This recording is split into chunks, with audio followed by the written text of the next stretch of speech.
হরে কৃষ্ণ। যে কোনো মানুষকে পুরো ধ্বংস করে দিতে পারে এই পাঁচটি কারণ। গীতায় বলেছেন শ্রীকৃষ্ণ। ভাগবত গীতা আমাদের জীবনের সঠিক পথের সন্ধান দেয়।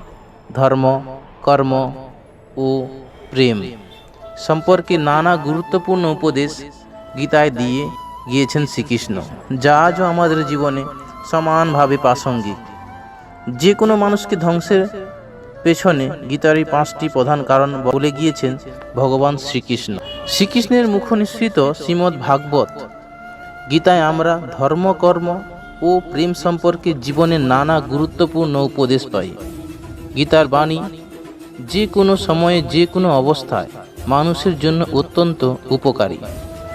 বলা হয়ে থাকে যে মানব জীবনে এমন কোনো সমস্যা নেই যার সমাধান গীতায় পাওয়া যায় না, এবং মানুষের মনে এমন কোনো প্রশ্ন নেই যার উত্তর গীতায় পাওয়া যাবে না।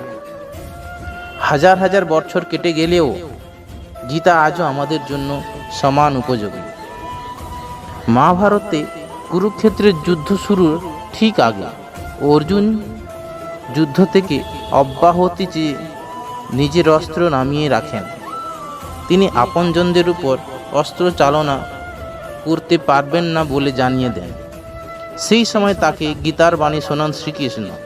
অর্জুনকে তার বিশ্বরূপ দর্শন করান।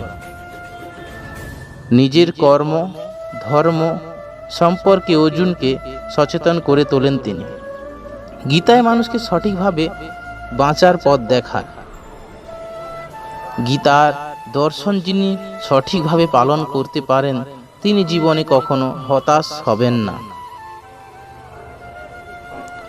অনেক সময় মানুষ নিজের অজান্তেই ধ্বংসের দিকে এগিয়ে যায় নানা কারণে। অনেক সময় ব্যর্থতার অন্ধকারে নিমজ্জিত হই আমরা। গীতায় শ্রীকৃষ্ণ যে কোনো মানুষের ধ্বংসের পিছনে থাকা মূল পাঁচটি কারণ তুলে ধরেছে। সেগুলি হলো নিদ্রা, রাগ, ভয়, ক্লান্তি এবং কাজ পিছিয়ে দেওয়ার অভ্যাস।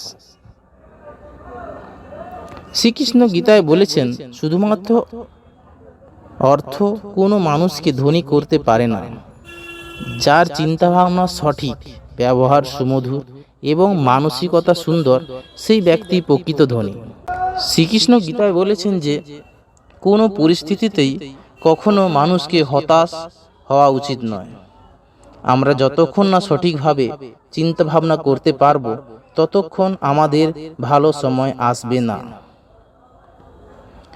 আপনার জীবনে পজিটিভ চিন্তাই আপনাকে সুদিন নিয়ে এসে দিতে পারে। গীতায় শ্রীকৃষ্ণ আরও বলেছেন যে খুব সুখের সময় বা খুব দুঃখের সময় কখনো কোনো সিদ্ধান্ত নেওয়া উচিত নয়, কারণ মনের এই দুই অবস্থাতেই আমরা সঠিক সিদ্ধান্ত নেওয়ার ক্ষমতায় থাকি না। গীতায় বলা হয়েছে যে আপনার যদি নিজেকে পরিবর্তন করার ক্ষমতা না থাকে তাহলে শুধু শুধু ঈশ্বর বা ভাগ্যের উপর দোষ চাপানোর কোনো প্রয়োজন নেই। হরে কৃষ্ণ।